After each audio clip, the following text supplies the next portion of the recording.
আমি বর্তমানে আমি করছিলাম মসজিদে খেদমত করতেছিলাম, খাদেমগিরি করতেছিলাম 24 বছর। 2001 সাল থেকে 24 সাল পর্যন্ত এই মসজিদে খাদেমগিরি করতেছিলাম। বর্তমানে আমি জাগা জমির ব্যাপারে আমি একটু দ্বিধাগ্রস্তর মধ্যে পড়ে যাইয়া আমি এই ঢাকা শহরে এসেছি। ঢাকা শহরে আসার পরে আমি একটু কাঁচামালের ব্যবসা করতাম। সেই কাঁচামালের ব্যবসা করতে যেয়ে আমি গাড়ি অ্যাক্সিডেন্ট করে আমার হাতের সমস্যা হয়ে গেছে। সেই কাল থেকে আমি বসে আছি ২ টা বাচ্চা নিয়ে। কোনো কোনো খরচ বের করতে পারতেছি না। আমি ২ টা বাচ্চার লেখাপড়া করতে পারতেছি না। দেশবাসীর কাছে আমার অনুরোধ, আমার একটা অটো রিক্সার ব্যবস্থা করে দিলে আমি ২ টা বাচ্চা নিয়ে চলতে পারবো। আমার সহ্য হচ্ছে না ভাই। আমার ২ টা বাচ্চা নিয়ে খুব কষ্টের মধ্যে আছি। আমার অনেক দেনা-পাওনা হয়ে গেছে। আমি দেশবাসীর কাছে অনুরোধ, আমাকে একটা অটো রিক্সার ব্যবস্থা করে দেন। আমি ২ টা বাচ্চা নিয়ে বেঁচে থাকতে পারি যেন।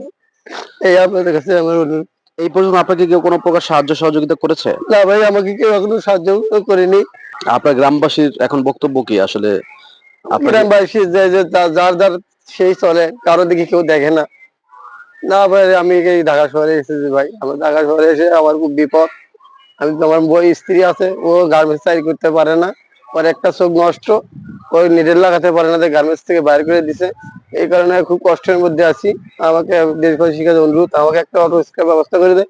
আমি এক হাতে হলেও আমি সংসার চালাতে পারবো আরকি।